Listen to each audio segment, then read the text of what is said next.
todos que nos acompanham aqui pelo YouTube do Zioncast. Estamos aqui em mais uma edição. Dessa vez, um convidado muito especial, que eu acho que é um convidado que surgiu, um dos nomes mais comentados na semana, durante a semana, nessa corrida eleitoral. E também há muito tempo, né? Porque em 2022 o doutor Fernando Máximo foi o deputado federal mais votado de Rondônia. E em porcentagem está entre os mais votados do Brasil, não é isso, deputado? Seja muito bem-vindo ao Zioncast. A palavra é sua. Muito obrigado, Juan. Muito obrigado, Ezequiel. Muito obrigado a todos que nos assistem. Eu, Ideal, Zioncast. É um prazer muito grande estar aqui com vocês. E já respondendo a sua primeira pergunta, realmente, a gente foi, graças a Deus, graças ao povo de Rondônia, a gente foi o 7º mais votado do Brasil, proporcionalmente. Então, muito feliz com isso, sempre muito grato à população de Rondônia que nos deu essa votação expressiva, que reconheceu o nosso trabalho, que deu esse voto de confiança para a gente. Então, muito feliz com essa votação muito expressiva que nós tivemos, graças a Deus. Te surpreendeu, deputado, essa votação assim? Era aquilo que você imaginava, mais de 80 mil votos? Na verdade, eu não sou político, Nunca fui candidato, nunca tinha sido nada. Então, eu não tinha muita noção de quantos votos ia ter. Eu via que por onde eu passava as pessoas me atendiam bem. Chegava lá em Chupinguá e era bem atendido, bem tratado. Chegava em Colorado, chegava em Guajará-Mirim, em Machadinho do Oeste, em Alta Floresta, em Porto Velho, em Ariquemes, na Zona Sul, Zona Leste, Zona Norte de Porto Velho, no centro, sempre muito bem atendido pelas pessoas. As pessoas vinham conversar, agradecer, parabenizava pela gestão que a gente fez na Secretaria de Estado da Saúde, principalmente frente à pandemia. Mas eu não tinha noção de que até que ponto isso se transformaria em votos, por exemplo. Essa noção eu não tinha. Então, ficava meio surpreso. Às vezes, chegavam algumas pessoas e falavam, olha, isso aí não transfere voto, isso não vira voto e tal. Eu não tinha muita noção. Os profissionais da política, né? O que eu falava era o seguinte, cara, não sei, não estou desesperado, A gente tem um trabalho prestado na Secretaria de Saúde, a gente tem um trabalho social prestado há 12 anos em Porto Velho, nas comunidades, na Zona Sul, na Zona Leste, na Zona Norte, comunidades ribeirinhas. Lá atrás, na enchente do Nacional, estava lá a gente atendendo as pessoas. Nas enchentes que tinha em Candeias, a gente estava atendendo. Lá no Cujubim Grande, 10, 12 anos atrás, estava lá a gente atendendo. Então, tem um trabalho prestado no Estado, tem um trabalho prestado professor em faculdade, querendo ou não, conhecia muitos alunos, médico há muitos anos do Hospital João Paulo, policial, trabalhando no IML, médico legista. Então, tem um trabalho prestado na cidade de Porto Velho, no estado de Rondônia, em vários municípios. Então, vamos lá. E se não desse certo, a gente, graças a Deus, tem uma profissão bacana, a gente consegue ajudar muita gente, consegue trabalhar. Amo minha profissão, amo o que eu faço, amo ajudar pessoas, tratar, operar, cuidar de pessoas. Mas Deus abençoou que deu tudo certo, concretizou aquilo que boa parte das pessoas que nos cercam queriam, Deputado, você começou a sua fala, explicando um pouco da sua trajetória política, que começou recente, falando que você não é político. Mas você já tinha essa vontade de ser político em algum momento da sua vida? Você já trabalhou para isso acontecer? Tinha um sonho, assim, vamos dizer assim, uma vela acendendo ainda nessa vontade? Quando o governador Coronel Marcos Rocha ganhou a eleição em 2018, ele veio me convidar para ser secretário de saúde. E na época eu não queria. Eu pedi para não ser, falei que não queria de jeito nenhum, e a gente trabalhou com oração, conversando com a família. Ele me deu um prazo para pensar, voltou, eu não queria de novo, deu outro prazo. E ele acabou me convencendo com os argumentos muito fortes. Ele me conheceu muitos anos atrás, num presídio, trabalhando num fim de semana gratuitamente, voluntariamente, atendendo pessoas, num domingo. Me conheceu ali, trocando telefone e tal, e depois eu fui professor do filho dele, do Gabriel, na Faculdade de Medicina. E aí a gente tinha contato de vez em quando, mas não tinha uma amizade nem nada, nunca trabalhei com ele. Quando ele ganhou para o governo, isso, 3, 4 anos depois, não lembro quanto tempo, 3 anos depois que a gente tinha se encontrado no presídio, ele me chamou para ser secretário, falei que não queria, ele deu um tempo para eu pensar, voltou, falei que não queria de novo e não estava querendo mesmo, mas aí ele me convenceu com 3 argumentos. Ele falou assim, você acredita que Deus me deu uma missão de ser governador do estado, que eu não tinha chance nenhuma, assim como o Bolsonaro não tinha chance nenhuma de ser presidente, virou presidente, eu virei governador, você acredita que é uma missão do Bolsonaro e é uma missão minha aqui na Terra? Eu falei, acredito. Ele falou, pois é, e Deus me escolheu dentro dessa missão para escolher algumas pessoas que têm também uma missão e você é um vocacionado para a saúde. Eu fiquei assim, aí ele pegou e apontou umas características que ele achava que um secretário de saúde tinha que ter. Ele falou, tem que ser técnico, então tem que ser da área, que conhece, que já trabalhou na ponta, que conhece as coisas. E eu estava há 9 anos trabalhando naquela época no Hospital João Paulo II, então conhecia a estrutura de saúde, da saúde de alguns hospitais. Ele falou, eu quero um cara que seja honesto, e eu te conheço há muitos anos, sei que você é um cara honesto, é um cara cristão, família e etc. E, além disso, eu quero uma pessoa que goste de gente. E eu te acompanho nas redes sociais há vários anos, te conheci atendendo voluntariamente, gratuitamente, dentro de um presídio. Conheço, vejo que você trabalha nas periferias, comunidades indígenas, quilombolas, nos bairros da cidade de Porto Velho, muito intensamente. Então, você gosta de gente, então você preenche os pré-requisitos que eu quero, e é pouca gente que preenche todos esses pré-requisitos. Então, eu queria que você fosse secretário de saúde, e aí começou a falar, e aí a gente acabou, no fim, aceitando. Então, a partir do momento que entrou, é um cargo político, mas eu nunca quis ser secretário de saúde, nunca pensei em ser secretário de saúde, mas acabou acontecendo.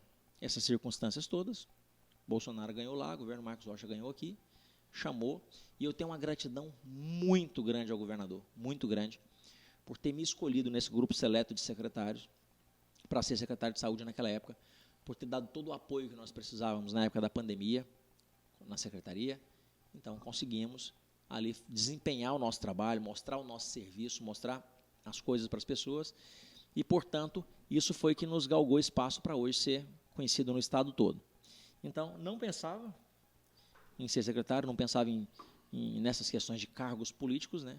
Mas aí o governador depois acabou pedindo para a gente ser candidato, né? Achava que era importante ter um deputado lá em Brasília, parceiro, que pudesse estar trabalhando em prol do estado de Rondônia, e nós acabamos nos candidatando sem saber nada de campanha eleitoral, sem saber nada de campanha política, sem saber, tendo noções vagas, diferente do pessoal que trabalha profissionalmente na área da política, né? Então, a gente não tinha isso. Mas as pessoas viram o nosso trabalho na época da Secretaria de Saúde, conheciam o nosso trabalho antigo já.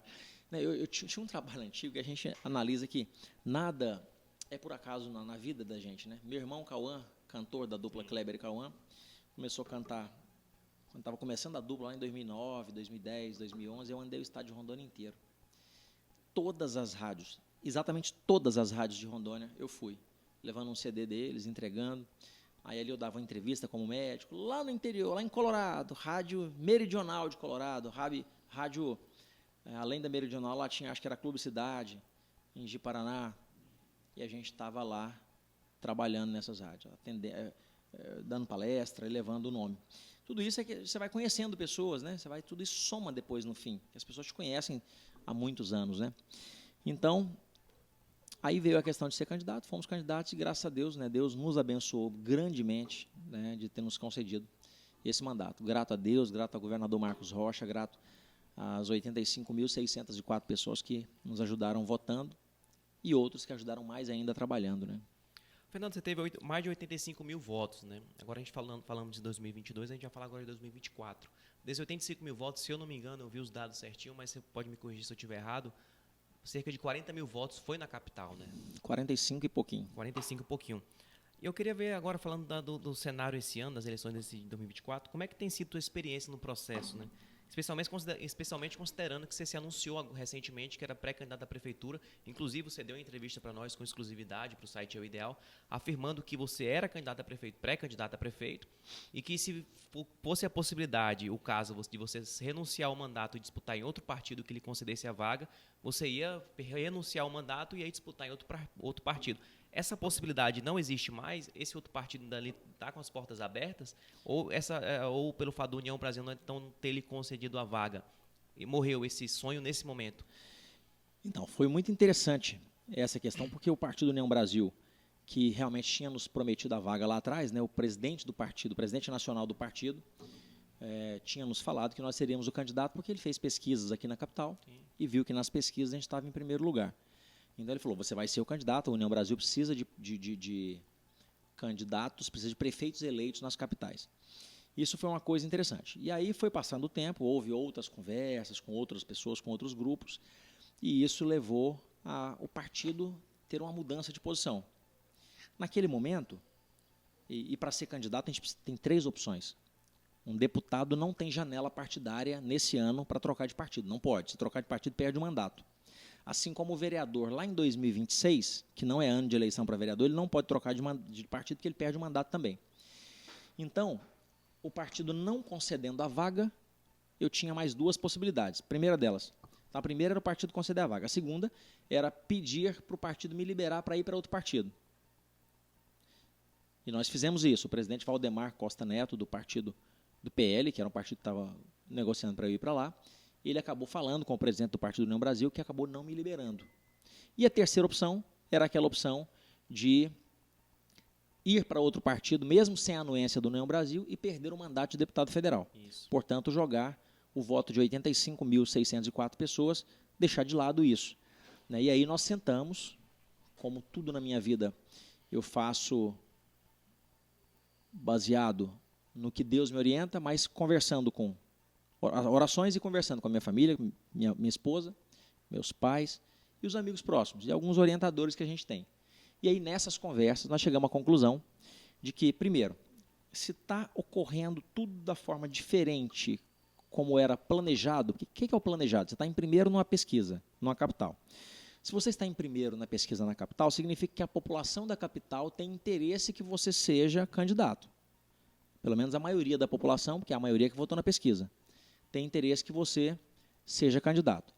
Se você tem a opinião da maioria da população te apoiando, e você tem um partido político, a tendência, e mesmo o presidente do partido tendo falado para você que você seria o candidato, a tendência é que você seja candidato. Sim. A tendência é que isso se encaminhe.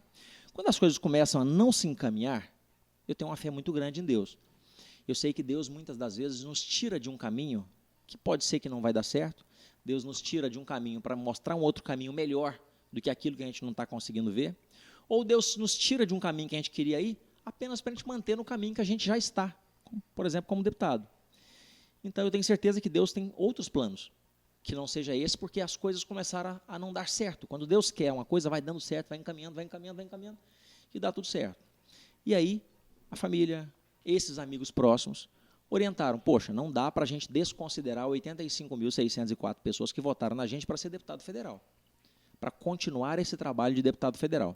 E aí, nós acabamos optando por não ir para a disputa, para não perder o mandato de deputado federal e continuar como deputado, trabalhando em prol não só do povo de Porto Velho, como da população do interior do estado de Rondônia. E nós temos trabalhado muito nesse sentido.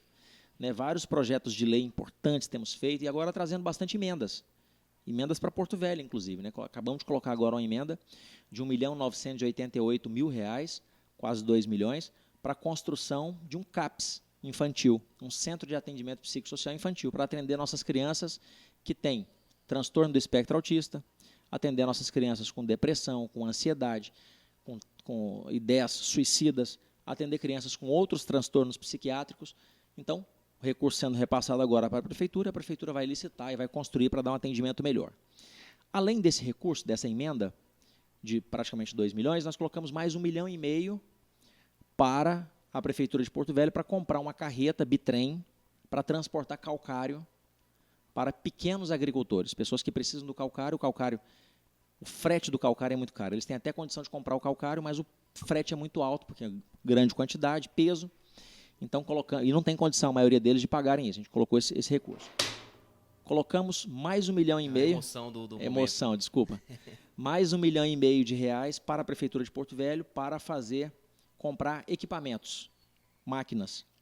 E ainda mais 1 milhão para a Prefeitura de Porto Velho para fazer reformas de escolas municipais. Professores, diretores pedindo, né, olha, minha escola está ruim e tal. A gente isso demonstra não só uma maturidade política da sua parte, deputado, mas também o que importa nesse momento, independente do cenário político, é o povo de Porto Velho, né? Por mais que seja uma gestão que tem manifestado apoio para outra candidata, você mesmo assim está investindo em emenda, investindo na educação, investindo na saúde pública das pessoas de Porto Velho, né?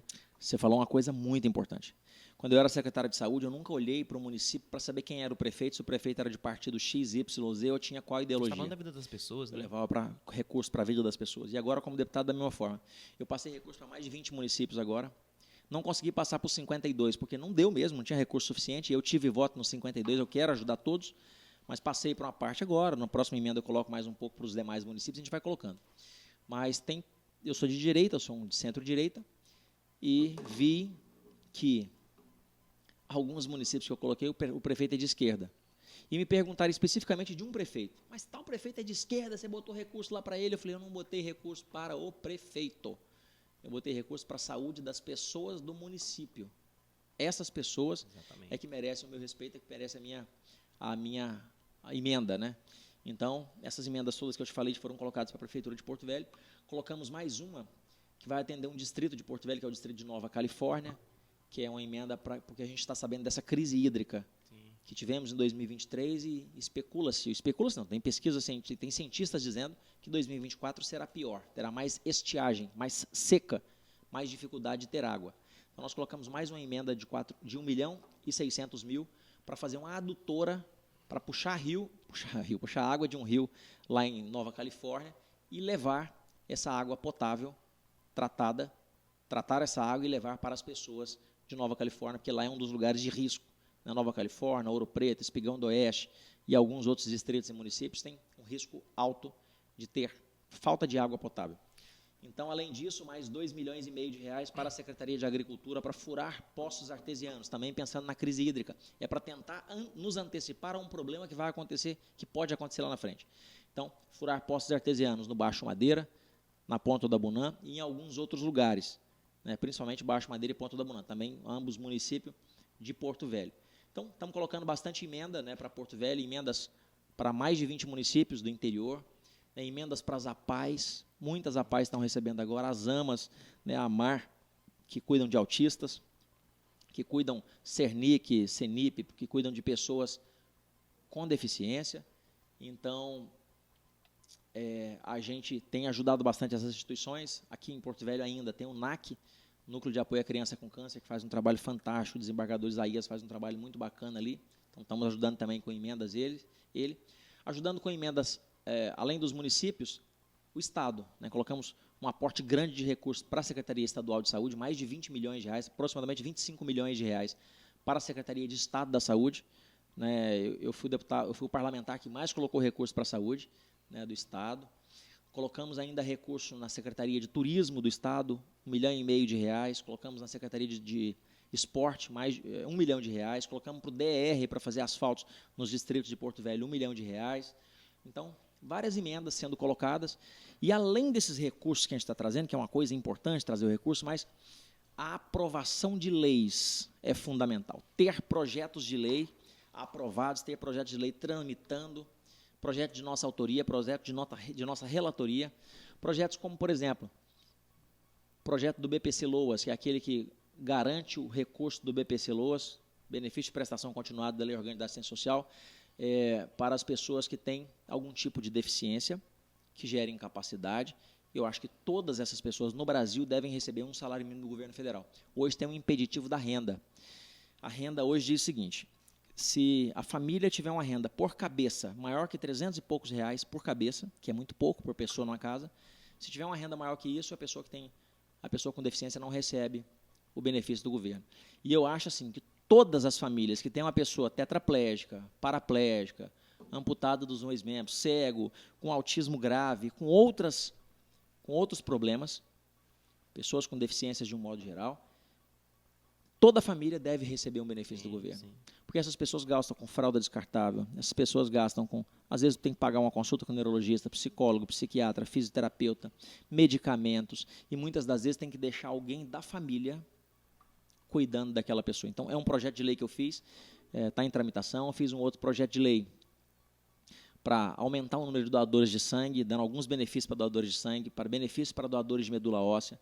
Fizemos projetos de lei ainda para evitar, aquele projeto do upscarting que eu fiz, para evitar e penalizar com penas mais rígidas as pessoas que fazem filmes, que colocam câmeras escondidas em hotéis, em pousadas, em motéis, em vestiários de universidades, de escolas, de banheiros públicos de modo geral, para flagrar mulheres em situações íntimas e constrangedoras. Endurecer a pena, né? Porque já tem um tipo endurecer penal. A pena, para aumentar. Hoje a pena é tão branda. Sim. Que o cidadão faz as imagens, vende as imagens, por exemplo, num hotel, vende as imagens, é condenado e uma cesta básica ou alguma coisinha assim está liberado e ele pode continuar transgredindo a partir da...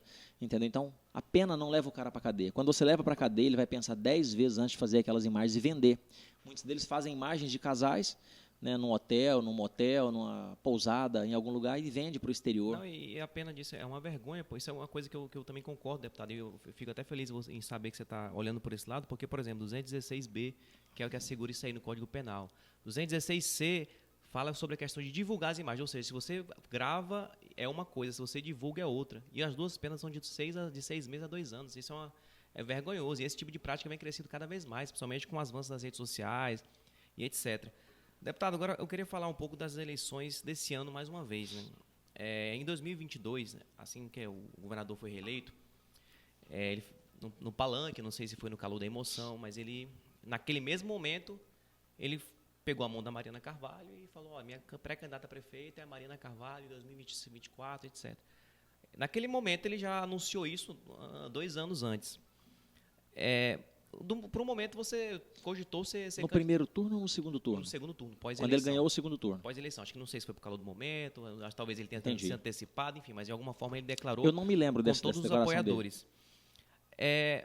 Você está chateado, se vamos dizer assim, com o governo, com o governador, pelo fato de não ter manifestado o apoio à sua pré-candidatura? Porque, de fato, você não teve apoio do governo para a sua pré-candidatura. Você se considera chateado? Na realidade, é o seguinte, cara. As pessoas têm me perguntado muito isso. Eu dei algumas entrevistas, as pessoas têm me perguntado, você está magoado? Cara, no meu coração não tem lugar para mágoa. Não existe isso. O sentimento que tem no meu coração é gratidão, é felicidade. Deus é tão bom comigo. Você imagina um menino que estudava em escola de ensino público alguns anos atrás, que era picolezeiro na rua, que era engraxate, que tinha todas as dificuldades que uma criança pobre tem, conseguia, graças a Deus, fazer uma faculdade de medicina numa universidade federal. Hoje eu fiz residência, especialização, pós-graduação em cirurgia geral, faço cirurgia videolaparoscópica. Tem ainda pós-graduação, olha, tem 6 pós-graduações, ainda tem pós-graduação em bioética, pós-graduação em medicina do trabalho, pós-graduação em segurança pública e direitos humanos, um MBA, um Master Business Administration em gestão pela FGV, que eu fiz acho que em 2015 ou 2016, não me lembro, foram 2 anos aí de gestão. Tem ainda pós-graduação em medicina legal, estou fazendo um doutorado na Universidade do Porto, em Portugal. Passei em 11 concursos públicos. Olha como Deus é generoso comigo. Tem como eu ficar triste por alguma coisa nessa vida? Deus é muito bom. Então, desses 11 concursos públicos, escolhi os 2 que eu atuo hoje. Sou policial, não sei se você sabe, mas sou perito da Polícia Civil, perito médico legista da Polícia Civil. Sou concursado da Secretaria de Saúde do Estado de Rondônia como médico cirurgião. Dou aula em 3 faculdades de medicina. Dei aula durante muitos anos. Agora estou com dificuldade por causa do mandato. Tenho que ir muito para Brasília, voltar. Durante mais de 10 anos, eu dei aula em 3 faculdades de medicina, na Finca, na São Lucas e na Unir. Aula de medicina, cirurgia.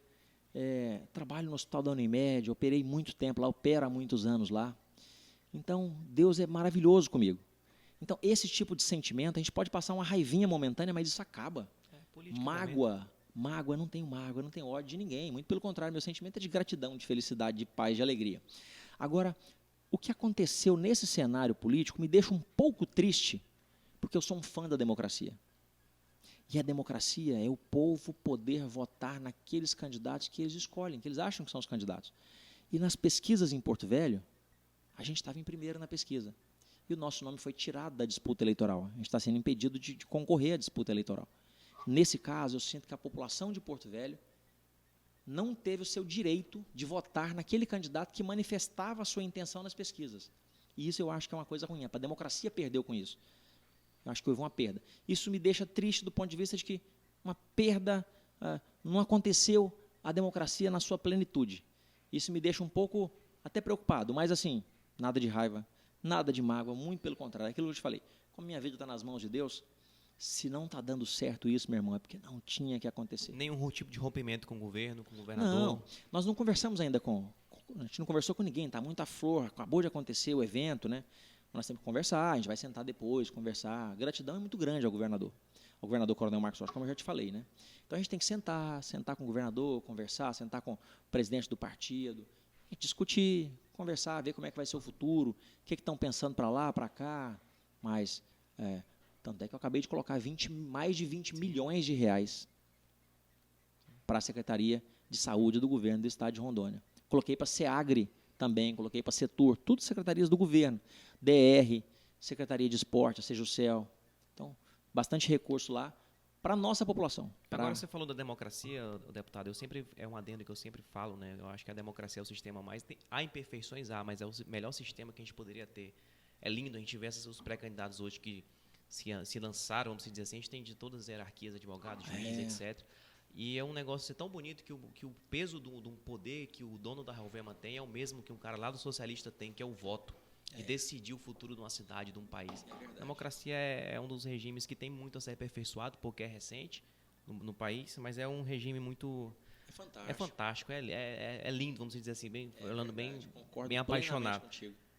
Deputado, agora... Assim, apaixonante mesmo. Para finalizar, a gente tem muito assunto para falar. Se fosse para fazer uma entrevista, até como quando você chegou aqui, eu falei que eu queria falar um pouco da sua vida, porque a sua vida é bonita, a história de vida é bonita, eu conheço por alto, eu queria conhecer mais a fundo. Mas a gente vem uma outra oportunidade para poder falar. A gente vai falar do cenário eleitoral, por enquanto, porque é uma coisa que está recente. Então, acho que a sociedade tem que estar com curiosidade de saber. E a gente presta conta para a sociedade. O jornalismo, a imprensa em si, é isso. É prestar conta e levar as informações para as pessoas que não sabem o que acontece nos bastidores. É verdade. E eu finalizo essa entrevista, deputado, te fazendo uma pergunta que eu quero que você fique livre para responder e finaliza da forma que você quiser. Você considera que você sofreu uma puxada de tapete para não concorrer às eleições? De aliados, de oponentes, etc. Você considera isso? Eu considero que teve uma articulação para me tirar do jogo. E essa articulação eu não considero que eu perdi com isso, cara. Minha vida está na mão de Deus, entendeu? Assim, se Deus está me tirando disso é porque Ele vê que não é o melhor para mim agora. Agora, a população pode ter tido um direito cerceado. O direito de votar em alguém que ela já disse nas pesquisas que tinha interesse em votar. É aquilo que eu falei. Então, eu acho que talvez, se houve puxada de tapete, como você está querendo sugerir, algumas pessoas têm me perguntado muito isso. Não, você está perguntando, certo. E algumas pessoas têm perguntado. Isso tem sido falado abertamente nas ruas, não tem jeito, não tem como esconder isso. Sem querer melindrar a resposta e a pergunta. Mas, se houve algo nesse sentido, foi a população que acabou perdendo. A população que perdeu a chance de votar naquelas pessoas que elas estavam dizendo na pesquisa que queria votar. Então, eu consideraria dessa forma, mas digo para você, nada acontece sem a permissão do nosso Pai. E se Ele não está permitindo que isso aconteça, meu irmão, tem 3 coisas na minha cabeça, no meu pouco entendimento. Primeira coisa, se Ele não permitir é porque ia ter algum problema com a gente lá na frente, não ia ser ideal. Se Ele não está permitindo é porque Ele pode ter alguma outra coisa maior para a gente. Ou se Ele não está permitindo, é que Ele quer só que a gente continue nesse mesmo caminho que a gente está, porque está dando certo. Então, estou muito feliz. Sentimento de raiva, de ódio, pode esquecer, esse não tem. Tem sentimento de gratidão, de felicidade. Você imagina que felicidade você saber que você é o primeiro em todas as pesquisas dentro de Porto Velho para ser candidato a prefeito. Não tem nenhuma pesquisa registrada que você não está em primeiro. Olha que alegria. Você sair na rua e saber que 30% aproximadamente da população de Porto Velho, de cada 10 pessoas que você encontra, 3 praticamente, querem que você seja o prefeito da cidade.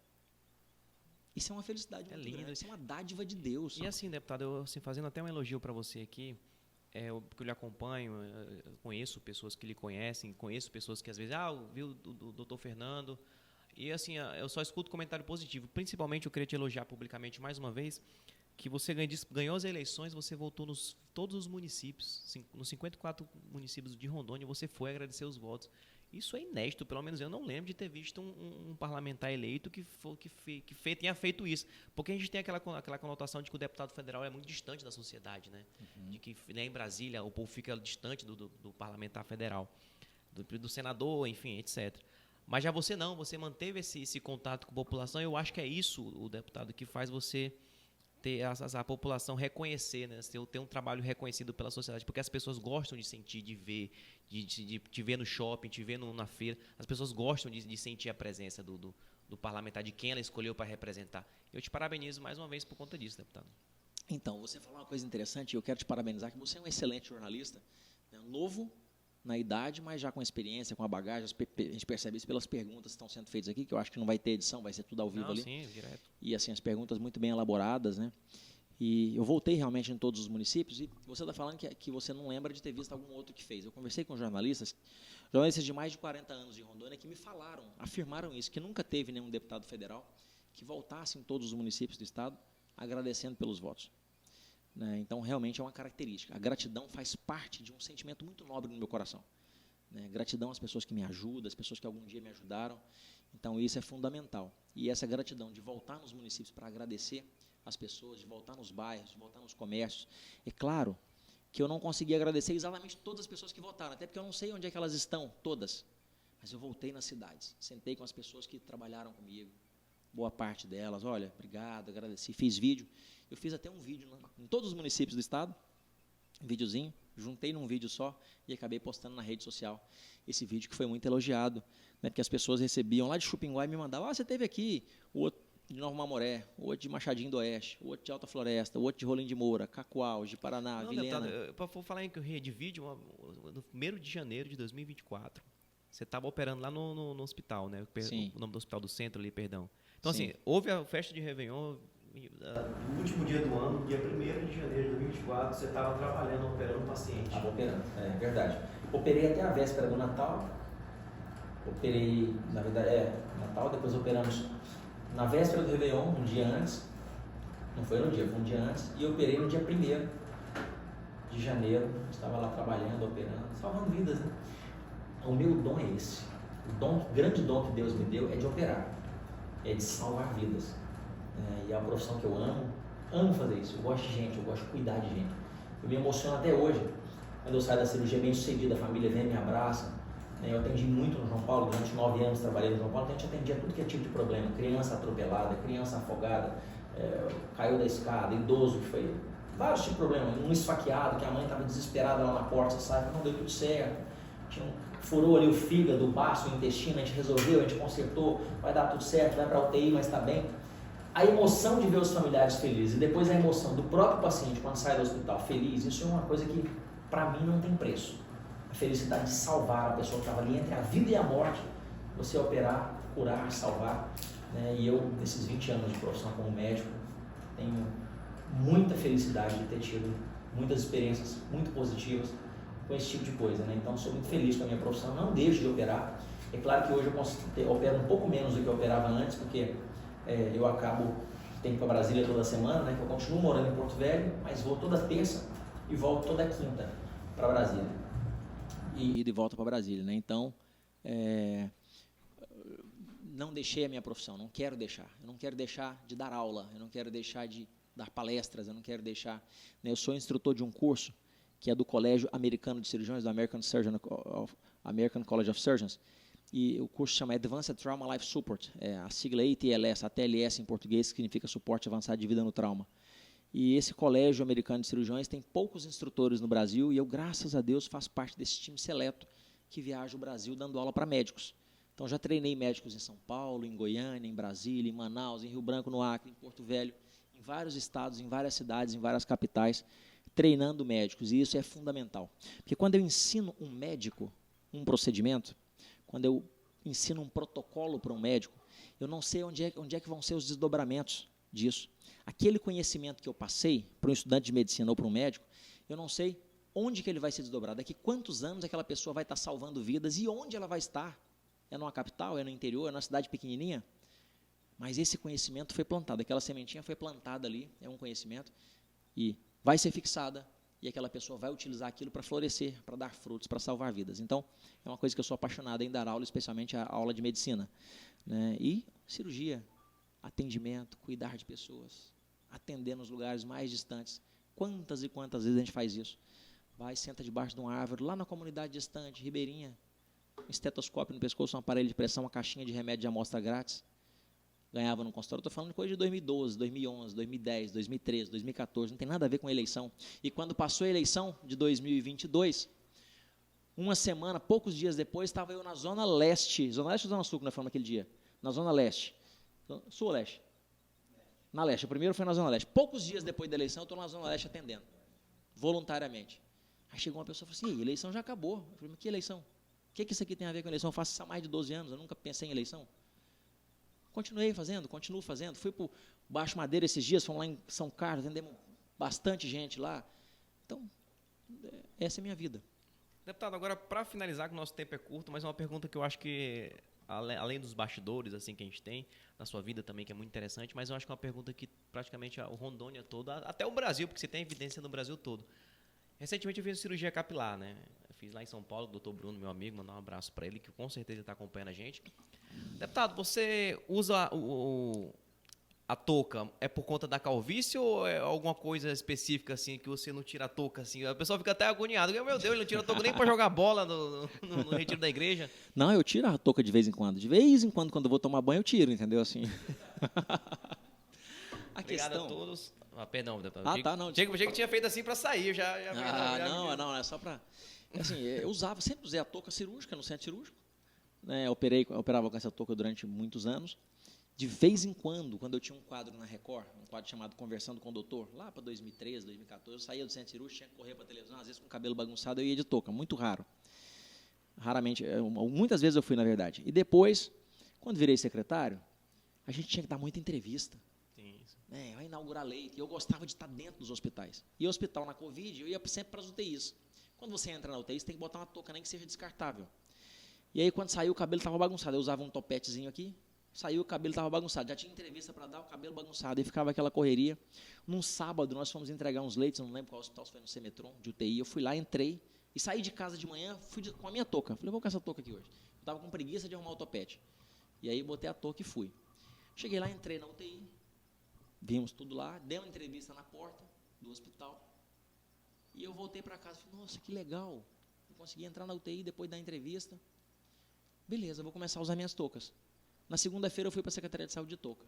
Aí o pessoal, tá de touquinha hoje? Estou. Terça fui de novo, quinta de novo, sexta. Habituei a usar a touca e é um espetáculo, tá? Você não precisa cortar cabelo com tanta frequência como você cortava, você não precisa pentear cabelo nunca. E acaba que assim, no meu aniversário, por exemplo, eu ganhei 12 toucas dessa. Ah, então a touca você toca, só que são todas iguais, né? Tudo igual. Ganhei 12 no último aniversário, todo aniversário eu ganho 8, 10, 12. Então tem touca ali seguramente pro resto da vida, não acaba não, porque a gente dura muito, essas touquinha dura muito. Eu tenho touca ali segura pro resto da vida. E troco, claro, obviamente eu troco com frequência. Porque bom, tem 365 toucas, né, pro ano todo, né? Não tem tudo isso não. Eu uso uma touca, depois troca, aí já está lavando, né? Tem muita touca, vai estar sempre lavando. 3, 4, 5 estão lavando ali, na outra semana está usando de novo. Eu quero agradecer você mais uma vez aqui, Fernando, pela tua disponibilidade do teu horário. Eu sei que é muito corrida a tua agenda. Eu sei que provavelmente você vai para Brasília amanhã ou quarta, não sei, mas a próxima madrugada. Sua agenda é muito corrida e obrigado por ter disponibilizado um tempo aqui para falar com a gente e as pessoas que nos acompanham. Eu que agradeço pela oportunidade. E uma entrevista que eu gosto disso aqui porque as coisas ficam eternizadas, né? A gente está em 2024, essa entrevista vai ficar aqui daqui a 10 anos, 2034, a gente vai ver essa mesma entrevista. Eu lembro desse dia. Então eu gosto da internet porque a internet nos oportuniza isso, né? É verdade, isso é fantástico, né? Então quero agradecer, Juan, agradecer a todos do Eu Ideal. Prazer estar aqui com vocês, parabéns pelo trabalho. Agradecer ao Ezequiel que está aqui. Ismael, olha, já estou mudando o nome do... Ezequiel é o irmão dele, é porque é tudo El. Você sabe por que eu falei Ezequiel? Porque bem na minha frente ali no quadro, tem a palavra Ezequiel. E eu sei que é Ismael. Eu sei que é Ismael. Agora vai colocar Fernando Massa. Vai escrever o nome dele aqui, né? Bem na minha frente está Ezequiel. Eu sei que é Ismael, mas estou olhando para cá o tempo inteiro e vendo Ezequiel ali. E falei Ezequiel, mas eu sei que é Ismael. Né? E seu irmão é Isaac, né? Estou brincando. E aí, quero agradecer então a todos, agradecer a todos que estão nos assistindo, né? É aqui que eu olho? Agradecer a todos que estão nos assistindo, é um prazer, uma honra muito grande estar aqui. Eu queria pedir para você que está nos assistindo, se você acredita em Deus, nas suas orações, coloca lá o nome do Dr. Fernando Márcio. Isso é muito importante. Nós vivemos um momento de guerra, de angústia na época da pandemia, e as orações eram que nos mantinham de pé. E agora nós estamos vivendo outra guerra lá em Brasília. A guerra não é brincadeira, é uma guerra política, ela é física, mas ela também é espiritual. E numa guerra espiritual, nós precisamos de orações. E eu sei que tem muita gente que se dedica a isso, que nas suas orações tem meu nome, mas se você ainda não fez isso, por favor, quando for fazer uma oração por você e pela sua família, de vez em quando coloca lá Dr. Fernando Márcio. Eu ficarei muito grato e Deus vai lhe recompensar muito.